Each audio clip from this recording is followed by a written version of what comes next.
June 12th to 14th మన Vijayawada SS convention centre లో green energy India expo 2025 solar, wind mills, EV, energy storage లో latest innovations, live demos, business opportunities. Clean world పట్ల passion ఉన్న వాళ్ళందరూ green energy India expo.biz లో register చేసుకోండి.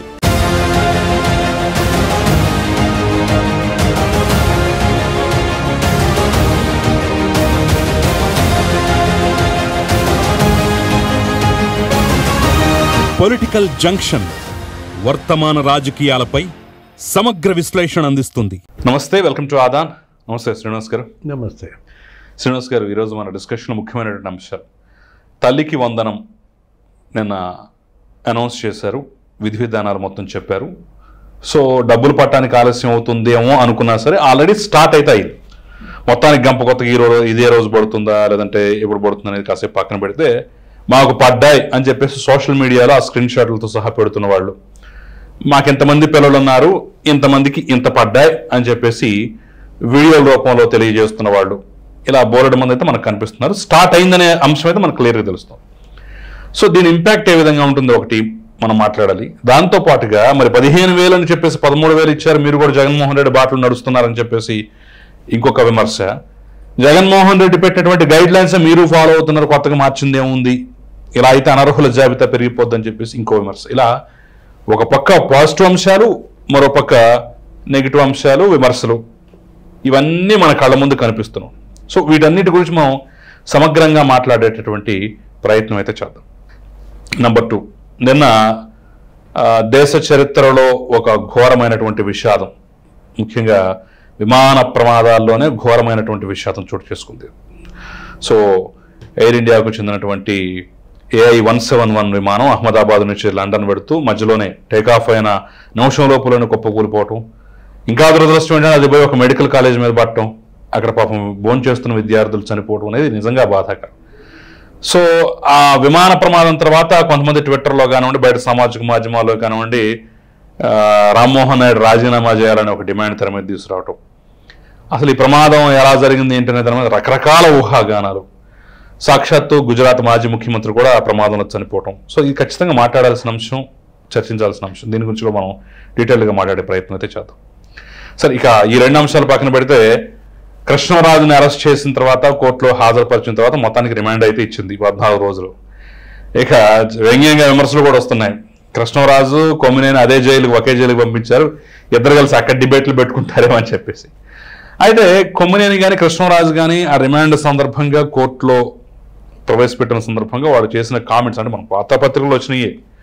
కృష్ణరాజు కూడా కొంత నేను చేసిన వ్యాఖ్యల పట్ల నా కుటుంబ సభ్యులే వ్యతిరేకత వ్యక్తం చేశారు, అయినా నేను మొండివాడిని కాబట్టి అలా ఉన్నాను అంటూ కొంత ఎక్కడో ఒక చిన్న పశ్చాత్తాప ధోరణి కనిపిస్తోందా అనేది ఒక అంశం అయితే. సో ఈ అరెస్టు ఇచ్చినటువంటి సందేశం ఏంటి అనేది కూడా మరో అంశంగా మనం మాట్లాడదాం.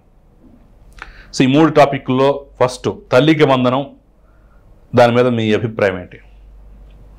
అంటే ఎక్కడి నుంచి తెచ్చి ఈ డబ్బులు ఇస్తున్నారు, అసలు ఏ విధంగా డబ్బులు తెస్తున్నారు? చంద్రబాబు ఆంధ్రప్రదేశ్ ఈ పరిస్థితుల్లో ఉన్నప్పుడు ముఖ్యమంత్రి ఇంత పెద్ద స్కీమ్ 10,000 కోట్లు, ఒక్క స్కీమ్కి 10,000 కోట్లు ఖర్చు పెట్టడం అంటే అది ఒక పెద్ద రికార్డ్ అనమాట. ఈ పరిస్థితుల్లో ఆంధ్రప్రదేశ్ ఇవాళ 10 లక్షల కోట్ల అప్పుల్లో ఉన్న నేపథ్యంలో ఇప్పుడు గత ఏడాది పరిపాలన చూసాం.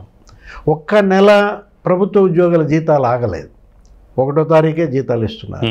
ఒక్క నెల సామాజిక భద్రత పింఛన్లు ఆగలేదు.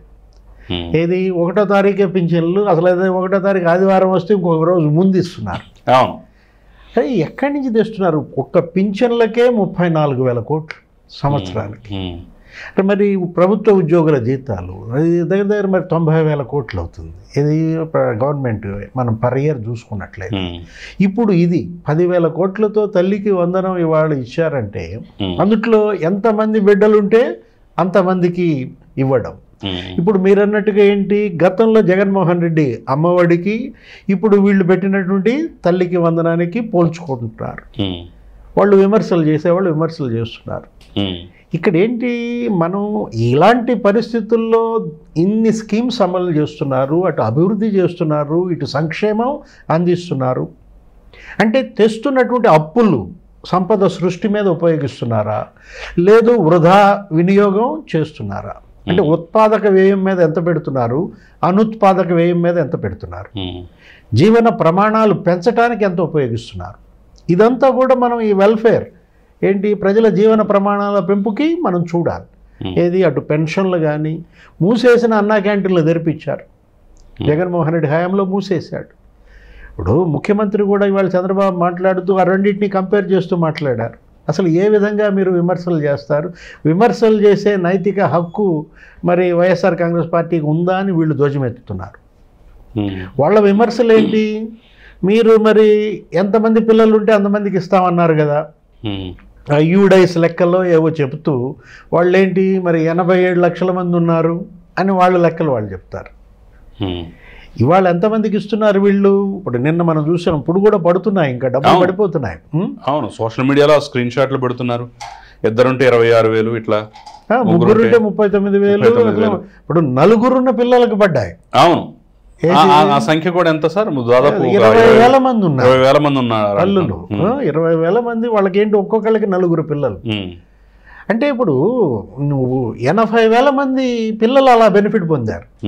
ఒకే కుటుంబంలో 4 పిల్లలు ఉన్నా కూడా మరి 20,000 ఖాతాల్లో మరి అంతంత పెద్ద అమౌంట్స్ పడ్డాయంటే నీకెంత, ఒక దగ్గర 52,000 రూపాయలు ఒక తల్లి ఖాతాలో 52,000 ఒక స్కీమే వచ్చిందంటే ఇది అభినందించాల్సిన అంశం. లేదు పొరపాట్లున్నా లోటుపాట్లున్నా ఇవాళేంటి వాటిని మీరు తెలియజేయాలి, ప్రభుత్వం దానికి ముందుకు రావాలి.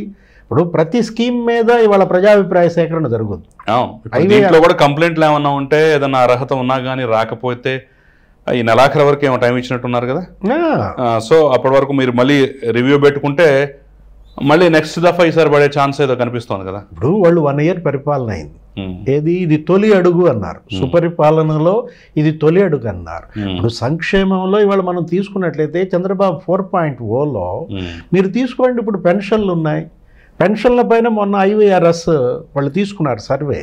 నిన్న ముఖ్యమంత్రి మాట్లాడుతూ ఏమన్నారు, పెన్షన్ల పైన IVRS కాల్స్ తీసుకుంటే సర్వే చేస్తే 82% సంతృప్తి వచ్చింది.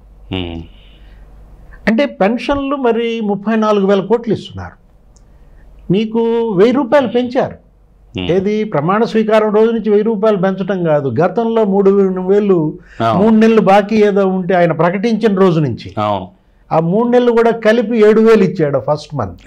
అసలు ముఖ్యమంత్రి ఇంటికి వచ్చి పెన్షన్ ఇస్తున్నాడు ప్రతి నెల. మంత్రులు ఎమ్మెల్యేలు వీళ్ళు ఇంటికి వచ్చి పెన్షన్ ఇవ్వటం అనేది ఒక అలవాటుగా 1 నెల కాదు 2 నెలలు కాదు మీరు అన్నది ఇప్పుడు 12 నెలలుగా జరుగుతున్న నేపథ్యంలో అయినా ఆ స్కీమ్ మీద నీకు ఎంత వచ్చింది సాటిస్ఫాక్షన్? 82%. నేనేమనుకున్నాను అసలు దగ్గర అది 95% వస్తుంది అనుకున్నాను. అలాంటి దాని ఇంకెక్కడ లోటుపాట్లు ఉన్నాయి, ఉంటాయి, లోపాలు ఉంటాయి, లోటుపాట్లు ఉంటాయి, కొన్ని అరకొర. ఎందుకంటే ఇది మామూలుగా జరుగుతున్న సామాజిక భద్రత కాదు, సోషల్ సెక్యూరిటీ. నీకు ఇంత పెద్ద ఎత్తున సోషల్ సెక్యూరిటీ స్కీమ్స్ అమలవుతున్నది ఒక ఆంధ్రప్రదేశ్ రాష్ట్రంలోనే, ప్రపంచంలో ఒక భారతదేశంలోనే ఇంత పెద్ద ఎత్తున ఖర్చు పెడుతున్నారు. ఇప్పుడు ఇది ఉంది మీరు చెప్పింది ఏంటి, తల్లికి వందనం. ఒక 1 వీక్ ఇప్పుడు ఈ పడిపోయిన వెంటనే మళ్ళీ దీనిపైన కూడా తీసుకుంటారు. ఏది సంతృప్త స్థాయి ఏ స్థానంలో ఉంది అనేది తెలుసుకుంటుంది ప్రభుత్వం. గతంలో ఇది లేదు, ప్రజలేమనుకుంటున్నారు అనేది పట్టించుకున్న దాఖలాలు గతంలో లేవు. సో మీ అభిప్రాయం ఏంటి? ఇప్పుడు ఇంత చేస్తున్నప్పుడు మళ్ళీ జగన్మోహన్ రెడ్డి బాటలో ఎందుకు పెడుతున్నారనే ఒక విమర్శ కదా. ఆయన కూడా 15 అన్నాడు, 13 ఇచ్చాడు, 2,000 స్కూల్ బాగుదలకి వాటికి వీటికి అని చెప్పేసి అన్నాడు.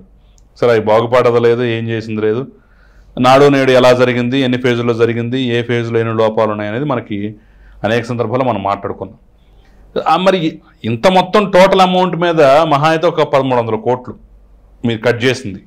ఆ 1,300 కోట్లకి ఏం పోతుంది? ఇన్ని ఇచ్చిన వాళ్ళు ఆ పీనట్స్ దాన్ని ఎందుకు 2,000 ఎందుకు కట్ చేయాలి? అది కూడా ఇవ్వచ్చు కదా, ఇస్తే పూర్తిగా సంపూర్ణంగా మాట నిలుపుకున్న వాళ్ళు అయ్యేవాళ్ళు కదా. మళ్ళీ మీకు జగన్తో పోలిక, జగన్ అలా చేశాడు మీరు అలా చేశాడు తేడా ఏంటి అనే పోలిక ఎందుకు తెచ్చుకుంటున్నారు అనేది కూడా ఒక కామెంట్ కదా. అంటే 10,000 కోట్లు ఖర్చు పెడుతున్నాళ్ళు, ఏముందో ఇంకో 1,000 కోట్లు ఎక్స్ట్రా ఖర్చు పెడితే ఏంటి అనేది ప్రశ్న. ఇప్పుడు ఇది ప్రెస్ మీట్లో ముఖ్యమంత్రి చంద్రబాబు లేకపోతే విద్యాశాఖ మంత్రి లోకేష్ మాట్లాడుతూ ఏమని చెప్పారు, గత స్కీమ్లో ఉన్నటువంటి మార్గదర్శకాలే కంటిన్యూ చేస్తున్నాం. అక్కడ ఏముంది గత స్కీమ్లో? సేమ్ ఇదే, ఇది 1300 అక్కడ వాళ్ళు కట్ చేసుకున్నటువంటి పరిస్థితి. ఒక్కొక్కళ్ళ దగ్గర మరి అదొక సామాజిక బాధ్యతగా, ఏది తన స్కూల్ దాని అభివృద్ధి, దానిలో కొద్దో గొప్ప ఆ విద్యార్థి కూడా ఒక 1000 రూపాయలు విరాళం ఇచ్చానన్న సంతృప్తి ఎందుకు పెట్టారో మరి వాళ్ళకి తెలియదు. అందులో ఏది జగన్మోహన్ రెడ్డి ఆ రోజు దానికి అంకురార్పణ చేసినప్పుడు అదొకటే కాదు కిషోర్ గారు, ఇప్పుడు ఏంటి నీకు 75% అటెండెన్స్, అదే విధానం కంటిన్యూ 75% హాజరీ ఉండాలి అనే నిబంధన కూడా గతంలో పెట్టిందే. ఇప్పుడు వీళ్ళు తీసేయచ్చు కదా అంటే అది మాత్రం ఎందుకు పెట్టారు? అది కూడా కొన్ని విషయాల్లో ప్రజలు వ్యతిరేకత ఉంది. ఇప్పుడు 4 వీలర్ ఉండకూడదు అంటున్నారు. ఓ ట్యాక్సీ నడుపుకునేవాడు 4 వీలర్ దాన్ని ఎలా ఫీల్ అవుతాడు? అదే లగ్జరీ కోసం కాదు కదా, అది తిరిగితేనే ఆ 4 చక్రాలు తిరిగితేనే ఆడికి భుక్తి. ఆ ట్యాక్సీ నడుపుకునేవాడికి ఎంత వస్తాయి? దాన్ని 4 వీలర్ ఉంది కదా అని చెప్పేసి మనం ఎలా చూస్తాం? ఇప్పుడు 300 యూనిట్ల కరెంట్ అంటున్నారు. అది కూడా గతంలో విమర్శలు వచ్చాయి కదా, ఎందుకు సమ్మర్లో కరెంటు ఏ రకంగా ఏ రకంగా ఇది చేస్తారో మనం చూసే ఉన్నాం.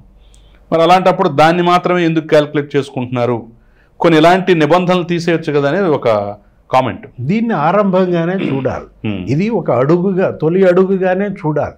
ఏది ఇప్పుడు దీనిపైన ప్రజలేమనుకుంటున్నారు? ఇప్పుడు మీరు అన్నదే 75% హాజరీ అనేది అది పెట్టిన ఉద్దేశం చాలా మంచి ఉద్దేశం. దానివల్ల ఏమవుతుంది, అటెండెన్స్ పెరుగుతుంది. కాబట్టి దాన్ని తీసుకోవాల్సిందే, దాన్ని ఆమోదించాల్సిందే.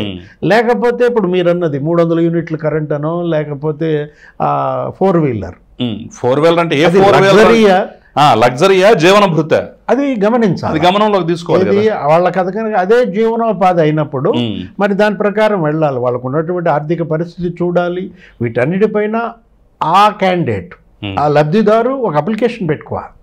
ఏది తన యొక్క ఆర్థిక పరిస్థితిని తెలియజేస్తూ ఇవాళ నేను కారు మీదే బతుకుతున్నాను, దీన్ని అడ్డం పెట్టుకుని నా బిడ్డ చదువుకి మీరు ఈ విధమైన ఆటంకం కలిగించడం భావ్యం కాదని అతను ఒక రిక్వెషన్ ఇస్తే కలెక్టర్ కన్నా ఆన్సర్ దానికి ఏంటి, దాన్ని పరిగణనలోకి తీసుకునే అవకాశాలు ఉన్నాయి. ఇవన్నీ కూడా ఒక స్పెషల్ కేసెస్గా పరిగణించాలి. ఏది ఒక ప్రత్యేకమైనటువంటి సందర్భంగా తీసుకుని వీటికి అనుమతులు ఇవ్వాల్సిన అవసరం ఉంది. ఇది పరిణామ క్రమంలో జరుగుద్ది. ఏది ప్రభుత్వం కూడా ఇవన్నీ కాదనే పరిస్థితి ఉండదు. దీనిపైన అసెంబ్లీలో రేపు రైజ్ చేస్తారు.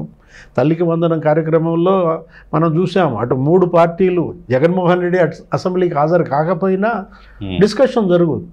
వాళ్ళ యొక్క విజ్ఞప్తి మేరకు ప్రభుత్వ చర్యలు ఉండే అవకాశం ఉందన్నమాట. ఒకటి 1300 రూపాయలు ఇప్పుడు ఇది కట్ చేయటం, మీరు అన్నది ఏంటి, పాఠశాల అభివృద్ధికి చేస్తున్నది ఎంతది 1300 కోట్ల రూపాయలు. ప్రభుత్వం తలుచుకుంటే ఆ 1300 కోట్ల రూపాయలు, ఇప్పుడు చెత్త పన్ను ఉంది, ఆ చెత్త పన్నే రద్దు చేశారు.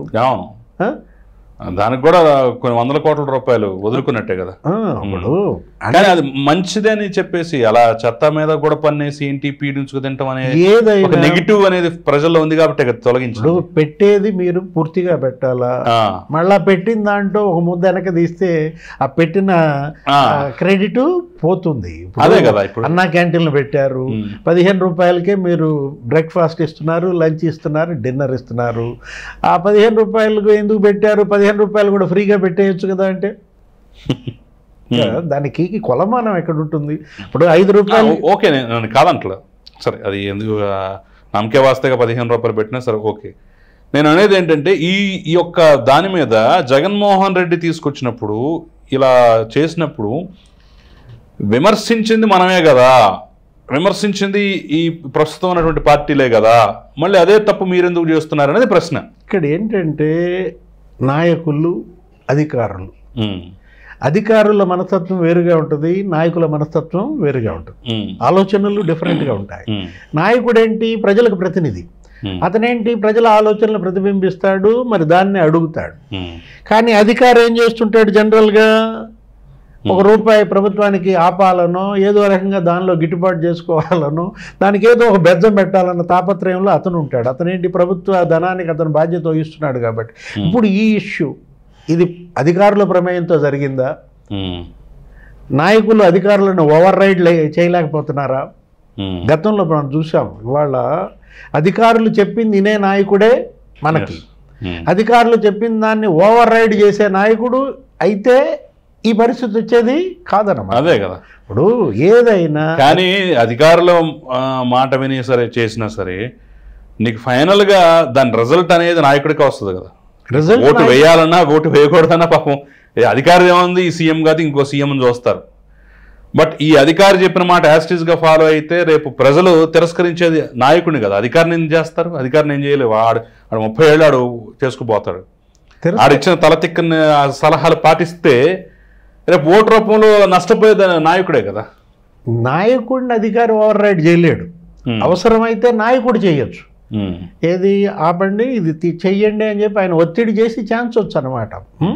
ఇప్పుడు ఇక్కడ రెండు కూడా ఇవాళ మరి సమాంతరంగా నడవాల్సినట్టు అవసరం ఉంది. ఇప్పుడు 10,000 కోట్లు ఖర్చు పెట్టినప్పుడు 1,300 కోట్లు ఎందుకు మీరు దానికి ఆశిస్తున్నారనే మాట వచ్చేస్తుంది. కాకపోతే ఒకటి, అది మరో రూపంలో తీసుకోవచ్చు కావాలంటే, అంతే తప్ప ఇచ్చేదేదో ఇవ్వాలనేది పూర్తిగా మరి ప్రజల అభిప్రాయం అయినప్పుడు రేపొద్దున ఫర్దర్ జరిగేటటువంటి చర్యల్లో ఇవన్నీ కూడా వస్తుంటాయి. చూద్దాం. ప్రభుత్వం కూడా ప్రజల విన్నపాన్ని కన్సిడర్ చేసే అవకాశం ఉంది. ఎందుకంటే ఏదైనా జగన్మోహన్ రెడ్డి, వైఎస్ఆర్ కాంగ్రెస్ పార్టీ వాళ్ళ నోళ్లకు మాత్రం తాళాలు పడ్డట్టే. గతంలో ఎగతాళి చేసేవాళ్ళు, నీకు 15,000, నీకు 15,000, నీకు ఏదో ఒక వీడియో వైరల్ చేస్తూ ఉండేవాళ్ళు. మొత్తానికి ఇవాళ సూపర్ 6 సూపర్ 7 అని ప్రతి ప్రెస్ మీట్లో జగన్మోహన్ రెడ్డి కూడా విమర్శలు చేసేవాళ్ళు. మరి అలాంటిది మరి సూపర్ 6 హామీల్లో మరి మనం చూసాం. సంవత్సరం కాకుండానే ఇన్ని అమలు చేస్తున్నారంటే ఈరోజు తల్లికి వందనం, రేపు ఆగస్టు 15 నుంచి ఆ మహిళల ఉచిత బస్సు అంటున్నారు, రైతు భరోసా అంటున్నారు, 20,000 రూపాయలు రేపు వేసేస్తున్నారు, అది కూడా 20వ తారీఖు ఏమంటున్నారు.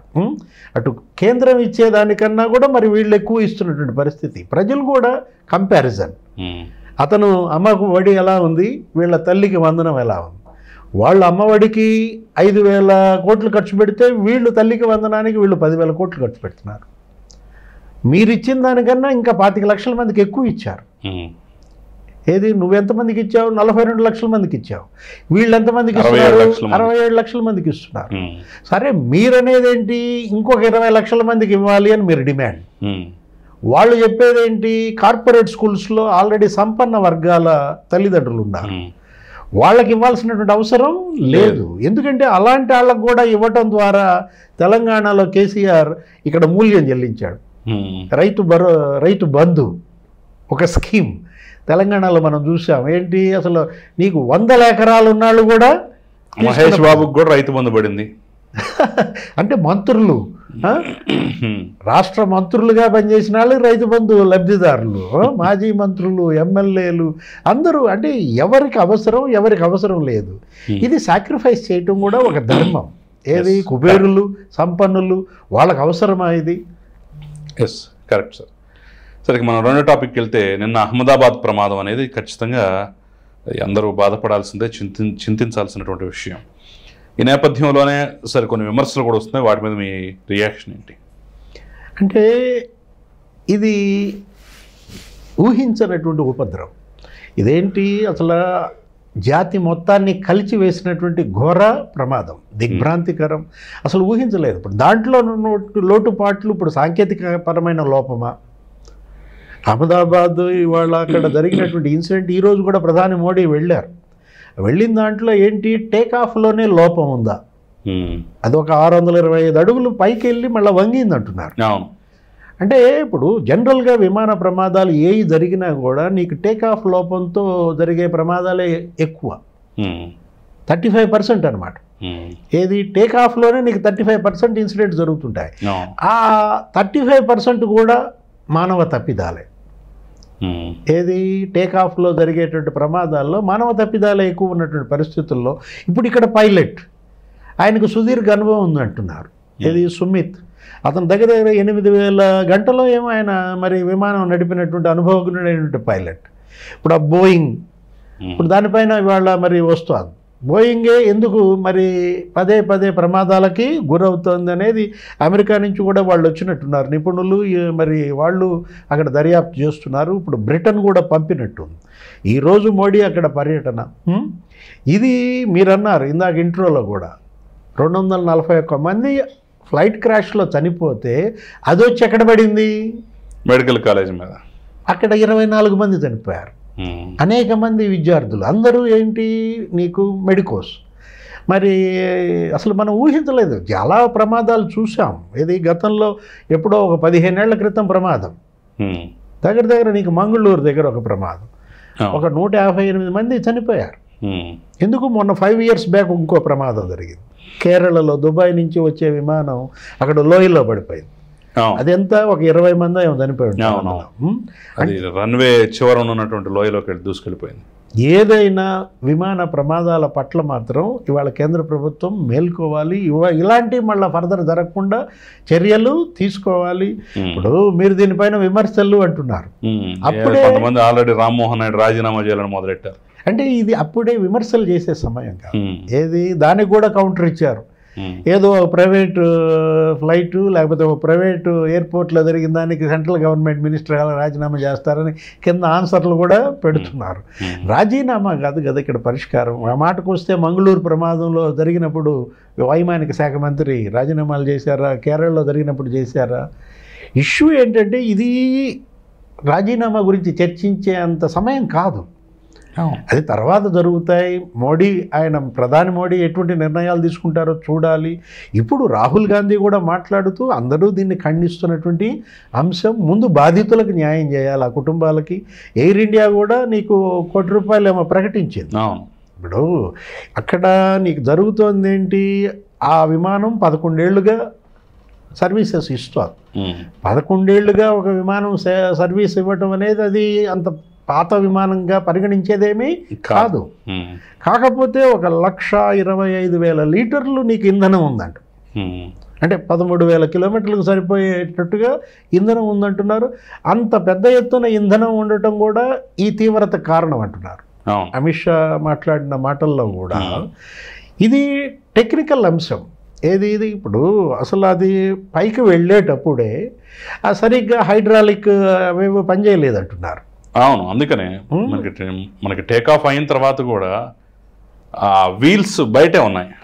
అవి రావటం వెళ్ళటం ఏదో సంథింగ్ అది ఇవాళ తెలియాల. అది దర్యాప్తులో కానీ బర్డ్స్ వచ్చి హిట్ చేసి ఇంజిన్లు పాడు చేశాయంటే ఒకేసారి, మరి 2 ఇంజిన్లు ఒకేసారి పోయాయంటే మరి అది తీవ్రమైన దురదృష్టం. అది సహజంగా జరగదంటున్నారు. జనరల్గా జరిగే విమాన ప్రమాదాల్లో బర్డ్ హిట్స్ ఎక్కువ ఉంటాయి.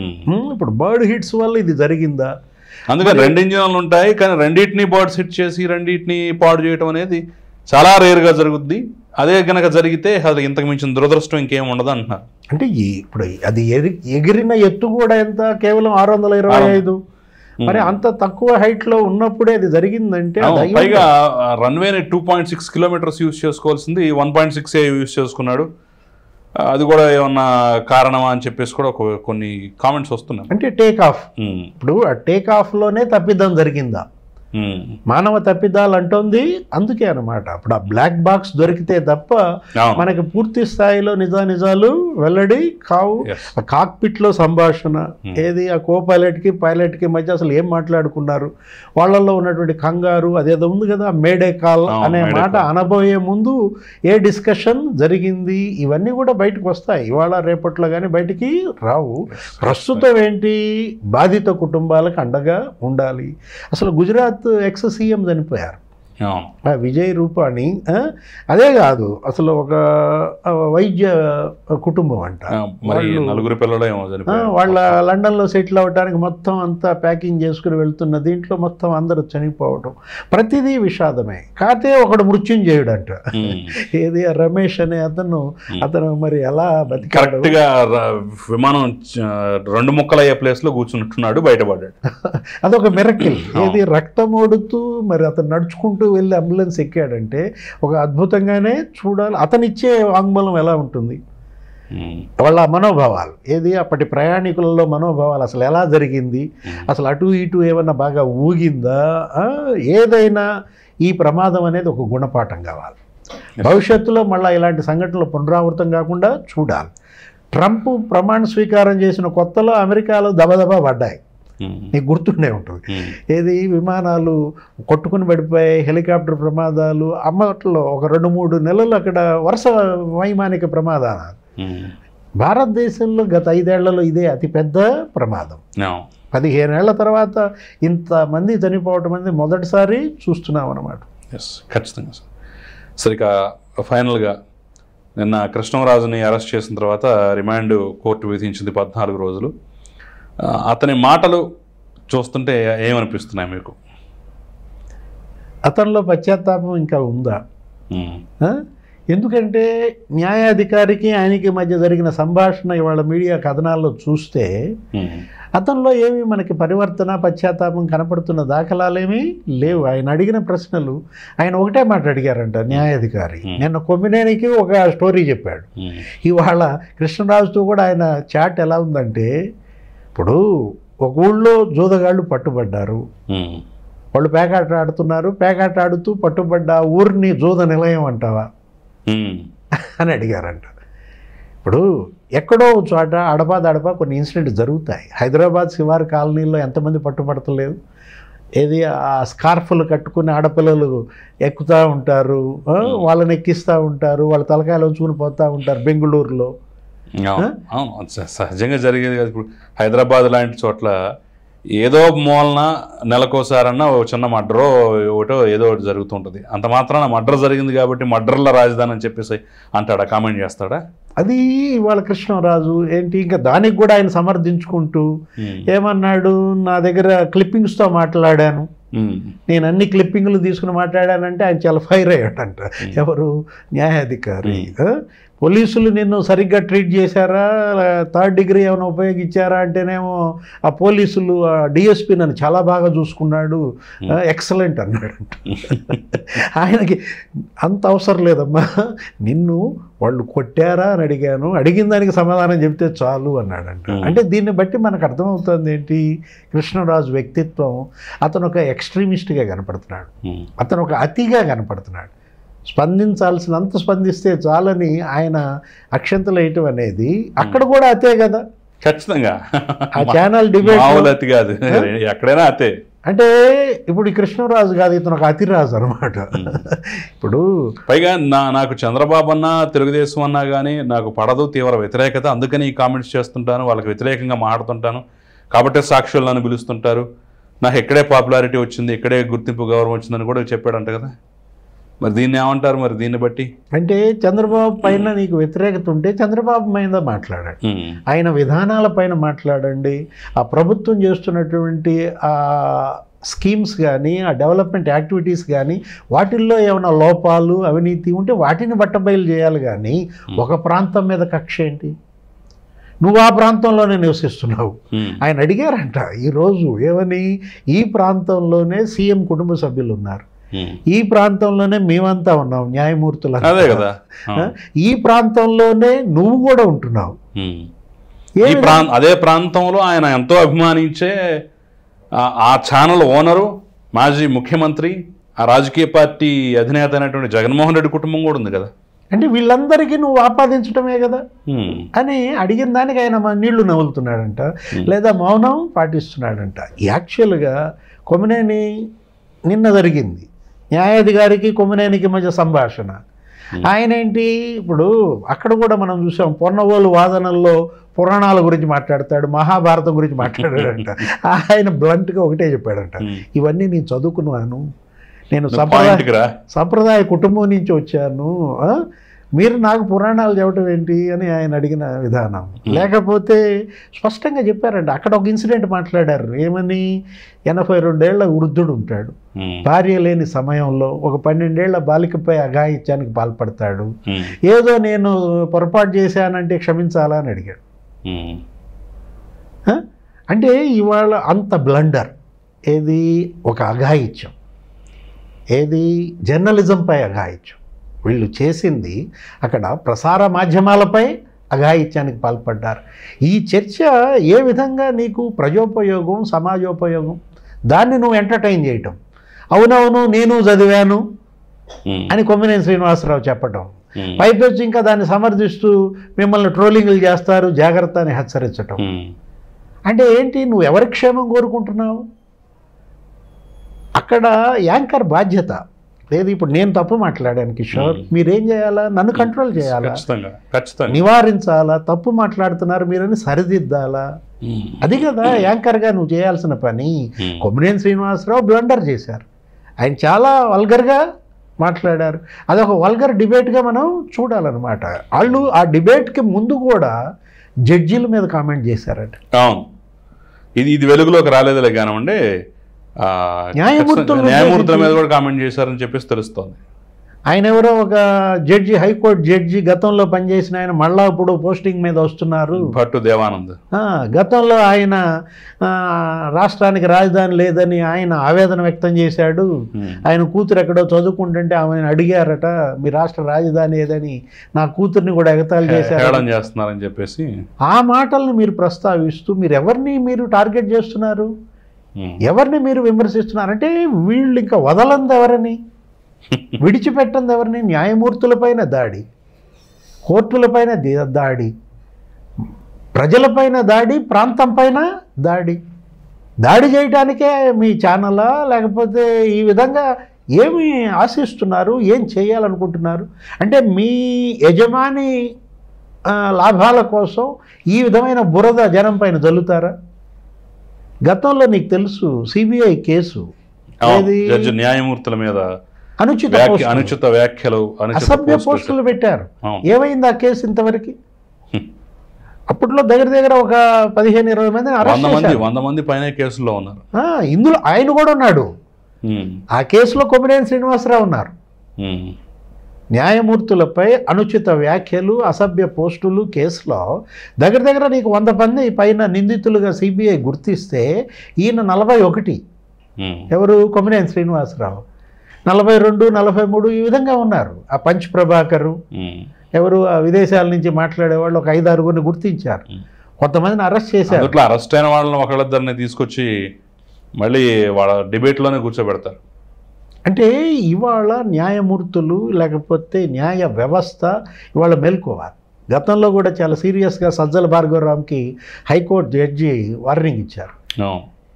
ఎవరు? మీ వల్ల బాధితులు కానాళ్ళు ఎవరు? ఆయన ముందస్తు బెయిల్కో దీనికి వెళ్తే మామూలుగా మాట్లాడలేదన్నమాట. ఇవాళ న్యాయ వ్యవస్థను కూడా మీరు వదిలేయలేదు కదా, జడ్జిలను కూడా మీరు వదిలేయలేదు కదా. ఏ విధంగా మీరు మరి క్షమార్హులు అని ప్రశ్న ఇవాళ న్యాయ వ్యవస్థ వేస్తోందంటే సోషల్ సైకోలు వీళ్ళంతా కూడా. ఒక రకంగా మనం చూసాం, కూటమి ప్రభుత్వం అధికారంలోకి రాగానే ఆ బోరగడ్డ అనిల్, లేకపోతే ఆ వర్ర రవీంద్రారెడ్డి, ఇంకా పోసాని కృష్ణమురళి అందరినీ కూడా ఇవాళ పనిష్ చేసిన పరిస్థితి. దీన్ని ఇవాళ ప్రక్షాళన చేయాలి.